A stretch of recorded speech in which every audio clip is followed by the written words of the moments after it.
Hello, hello, hello. Welcome back, everybody, to OG Reflections, my YouTube channel. I'm an English teacher and writer, content creator. And today, inshallah, I'm going to be reading another story from A Thousand Thoughts Like Thunder. As we said, it's a collection of 12 short stories. And previously, we have read 7 short stories, and you can find them up in the description. You can find them in the description and up here as well. Now, I have some good news and some bad news, sadly. Today, we're going to be reading story number 8, or the 8th story from the 12 stories. Then, for the other 4, sadly, I'm not going to be reading them at the moment. Maybe I might, have some time later on. Believe it or not, the other 4 are, dare I say, possibly the best 4. And because they're so good, so I can't, I don't know, I just can't make a video on them, to be honest, at the moment. Especially because some of them involve dialogue. So, because for example, I put videos and stuff like that, so maybe I can try to make it in some sort of like animation style, maybe, or something. So that might take me some time. So today, inshallah, is going to be story number 8 from A Thousand Thoughts Like Thunder. First of all, remember we read The Road Less Traveled By, which was a story about a past addiction. We read My Life as a Thief, also, which is about a story about guilt about something in the past. We read Time's Up, which is a story about death. I don't want to give you too much, right? We read about A Tangled Web, story about conflict, right? We read about The Knock on the Door, a story about relationships. We read Living the Dream, a story about a coma, right? And yeah, a dream, for example, a dream-like coma.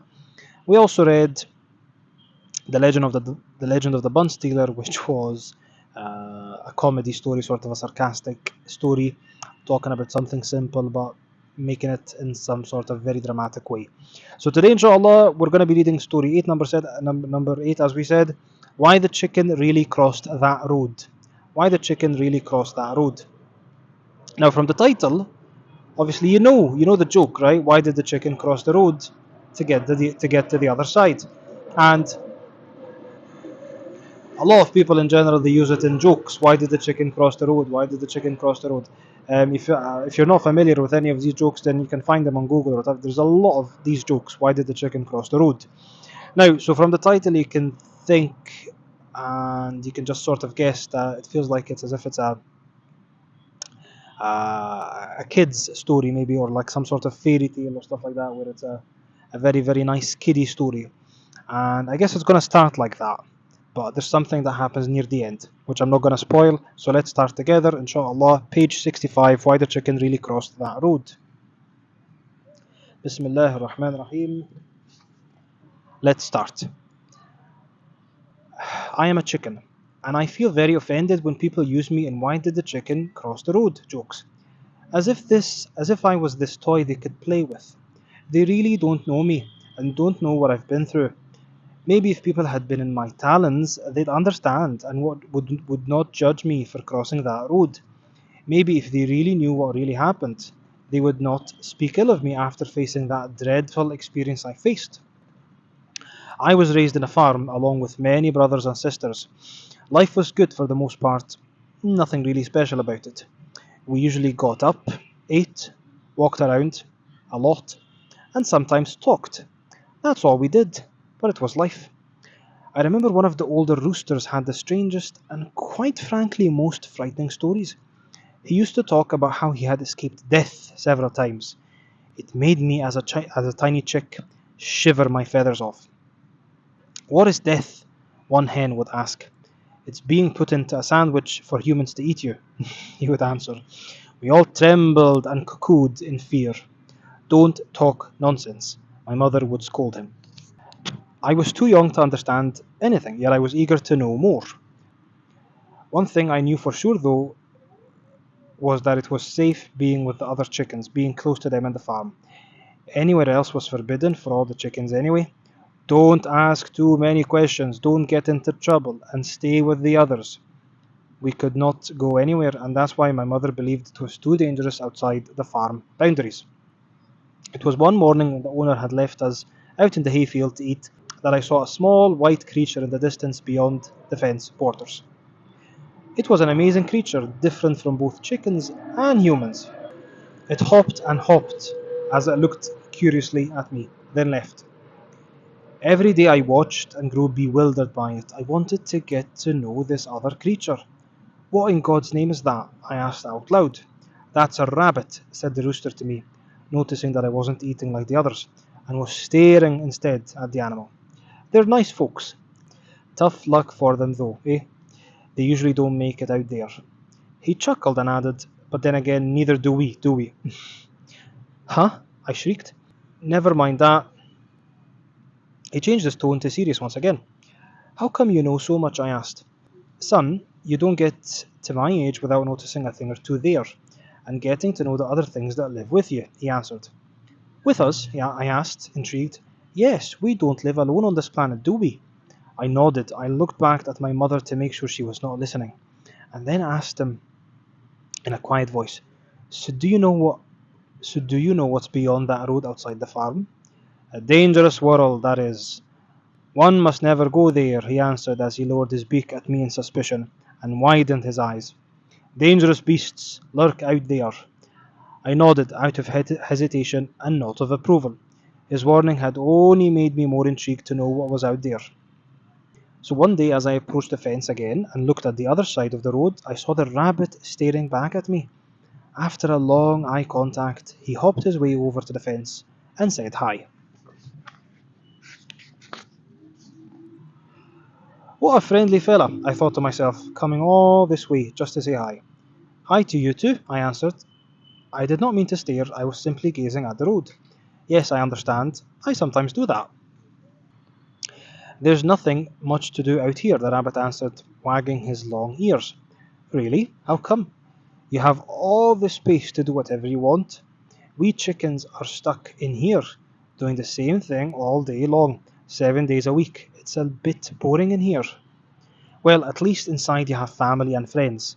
I have none around here. All I do all day is hop, search for carrots, and try to escape being eaten. Eaten? By whom? I asked. Well, not necessarily eaten, but maybe bitten by the red dog with the wounded paw that belongs to the owners of that house on the other side, he said, looking at the nearest house. He's a tricky mutt who likes playing games.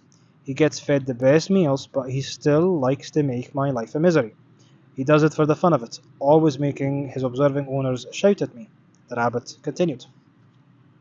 Well, can't you do something about it? I asked. No, really. Most of the folks on this side own dogs for keeping rabbits, like me, out of their gardens. But I never went into any gardens, I swear. There aren't even any rabbits around here. But still, that particular one likes to keep me fit whenever he sees me. Well, can't you go somewhere? I asked. I can't. I have nowhere to go and no one to see. Well, would you like to stay in these farm boundaries? I know a small hole in the ground where it can pass you in. I've never been out of this place, sure, but I know it could fit you. The farmers would not like it though. But you can crawl back out when they're here and spend the rest of the day with us chickens. Yeah, but I would not feel at ease with chickens, no offense. They're just not my kind. Besides, if the farmers saw me, they would kill me probably. Understanding that I had a point, I therefore said, well, maybe you can travel instead in the right direction, and you might find a relative of yours.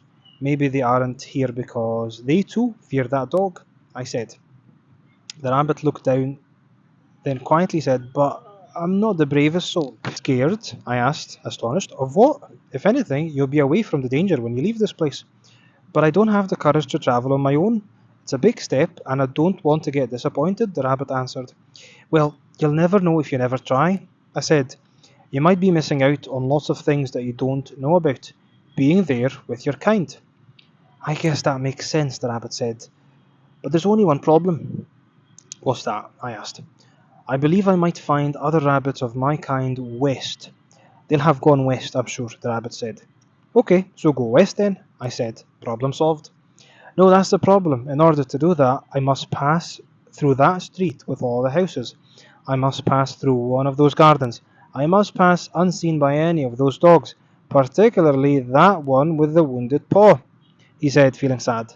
I can't do it. I just don't have the courage. In shock, I understood the rabbit and pitied him. His situation was a tough one, and I somehow had a similar situation. Despite the same boring routine every day inside the farm, I would never ever think of crossing that road outside of it. After listening to the rooster's words, it became my main fear in life. Well, you can always try once. If it doesn't work, you can forget about it, I said, trying to alleviate his pain. I already have. They think I'm stealing food and end up letting that dog run after me. It's too much for me to handle. I have already lost a couple of relatives that way. Oh, I'm terribly sorry. I did not know. What happened to them, if you don't mind me asking? I said. Eaten, thrown away, put in an animal prison, one of those, I'm sure, the rabbit answered. What's an animal prison? I asked. Humans call it a shelter, but to us, it's just where they confine each animal to his cage. You cannot see the world. I thought about his words, trying to think of what to say next. I wanted to help him, but I did not know how I would encourage him on to leaving. I myself had always lived in these farm borders, and had not stepped foot outside. It was easier said than done. Before I could say anything, though, he said, I think I'll just stay here. It's not that bad. Really? Being chased every day isn't bad? I found myself blurting. You talk about animal prisons, but you yourself are imprisoned by your fear of not achieving what you want. Isn't life a challenge? You should try to conquer those fears. I found myself repeating the words the rooster used to say. Still not entirely convinced, he said, but what if I get caught? As I heard each word, I realized I did not have the proper answer.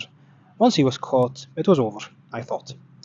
He saw the hesitation in my eyes and understood from me not answering that I had no proper solution. See, I think I'll just stay. I'll come rescue you. I found myself interrupting him without actually realizing what I was saying. The sorrowful looks in his eyes were ones I could not handle. I had no intentions of going there to save anyone. I merely said it to encourage him. Sometimes all I can do that. Besides, how hard was it to cross that garden? And how terrifying can a dog be anyway? He'll probably be sleeping. It should be no big deal. Haha, he laughed. You're joking, I'm sure. Besides, what can a small chick like you do to save me from a dog? Well, I can at least try, I answered. At that point, I had never seen any dogs in my life, so I did not know what they looked like. The information I got from his speech was enough proof, though. Haha, he laughed again. You just stay here. I'll help myself. My words had somehow energized him, though, seeing as he thought he had a better chance of running from a dog than I had. What time of the day did you try to leave at? I asked. In the afternoon, usually, he answered. See, there's your problem. You should try at night. All the dogs and their owners would be sleeping at that point, so no one would see you crawling through their gardens to the other side, I said. Straight away, I saw a glimmer of hope in his eyes. Do you think that would work? Yes, it should, I answered. And if it doesn't, then you have my guarantee that I will try my best to save you. I lied again. Promise? He asked, serious this time. Taking in a deep breath, I swallowed and said, Promise. That night, unlike all nights, I could not sleep. My mind was occupied with the rabbit's attempt at escaping. Whilst everyone had gone to sleep in their resting beds, I quietly led myself out and walked to the fence to look outside at the other side of the road, which had all the houses in it. I remember the rabbit said he would not waste any time and would try that night to escape. I saw him emerging from his small home behind that huge tree. Though he was in the distance, I could tell when he saw me that he was mouthing the words, Thank you. I, in return, mouthed the words, Good luck, and watched him go. He became smaller and smaller as he went nearer to the line of houses, and further from the farm fence. I could not see him any longer. I just hoped everything would turn out okay. Meters had been separating him from freedom. I waited for about 15 minutes, hoping that he made it past. It was simple. He was to creep slowly behind the plants in the garden till he crossed the garden and became free. Yes, I could not tell if he had managed to or not. He probably has done it. You should go and get some sleep now, I said to myself. But I did not move. After a minute or two, I heard in the distance a door opening and a dog barking. This was not good, I thought. Abort plan, run quickly, I wanted to shout to the rabbit. But he was too small to be seen running. I hope the dog ran, because only then would it mean that he was actually chasing the rabbit, and that the rabbit was not yet caught.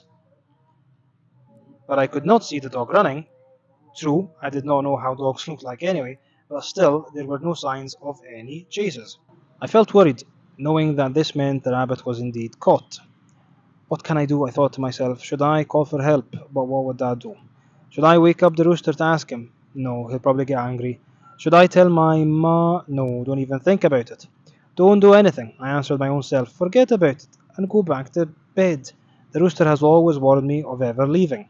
Those beasts he mentioned are probably those dogs. I would meet my end in the blink of an eye, I thought to myself. Besides, if that doesn't do the trick, then my mother would do the job instead if she ever found out I ever left this place. She would really be angry for disobeying her orders. I turned and headed to the barn once again. I stopped, feeling guilty, but that would mean that the rabbit would suffer one terrible fate because of me and because of something I could have stopped. I remembered the rooster's words after he had escaped death, and how I had always wished to be like him. I remembered how I tried to encourage the rabbit to conquer his fears.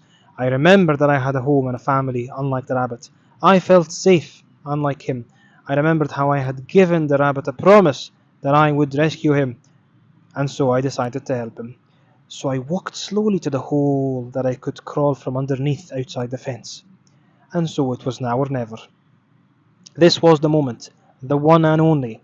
My heart started beating heavier, louder, and faster. I shut my eyes and thought.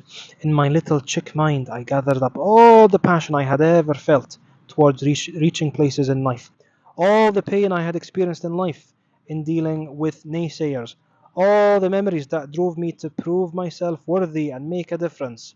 I am strong, I said to myself. I am independent, I said to myself. And I can do this, I cried out loud. I finally took one last breath, looking back so that I alarmed none. I bent forward, I bent down, and crawled down the fence and out the barn. Ha! I did it! What a thrill that was! I was now officially on the other side. The first time I had ever stepped foot outside in my life. It felt magnanimous. It felt magnanimous, like anything could be done. Like the whole world was there to embrace me with arms wide open. Like the sky was the limit. Like I could spit fire. Adrenaline was so much pumped. Adrenaline was so much pumped up in my veins right now. I was consumed by this proud moment for a second when I heard the dog barking again and came back to reality. I took another deep breath and cried, "Don't worry, Rabbit! I'm coming to help ye." I started running as fast as I could, straight forwards towards the barking sound. A historical moment that was, me, a chick, running on to my destiny, to achieve my dreams, to become a hero, and to do the impossible. How it felt was amazing. But of course, it was as I started running across the road that, unbeknownst to me, a huge truck was also speeding up to do its own destiny and would instantly kill me, splattering my tiny little brains everywhere. So why did the chicken cross the road? I asked myself. The end. Very good. Um, what do you think? Obviously, I'm gonna give you just a second to take it all in. Ah, okay. Why the chicken crossed the road? Obviously, from the beginning, as we said, it's a joke, right? Why the chicken crossed the road? That's the lead up to any joke, right? Why did the chicken cross the road? So you get the feeling, obviously, that it's a kiddie story, it's a jokey story, it's a nice story, and so the first, I don't know, 10, 15 pages of it are positive, right? Positive, and you feel as if it's, oh my god, it's cheerful, it's positive, it's energetic, it's trying to say nice things, it's trying to say to people that it's easy to achieve your dreams and it's all of this stuff, and then suddenly right at the very end, wah, wah, wah, right, total opposite. As he was crossing the road, a huge massive truck comes and splatters his tiny little chick brains, or her tiny chick brains, over the road. So what do you understand from this story? What's it really trying to say? What's it trying to say about life? What's it trying to say about hope? What's it trying to say about innocence? What's it trying to say about achieving your dreams? What's it trying to say about leaving the comfort zone? What's it trying to say about being confident or being arrogant? What's it trying to say? Is it a positive ending? Is it a negative ending? Is it sarcastic? What do you think? This was the story of why the chicken crossed that road.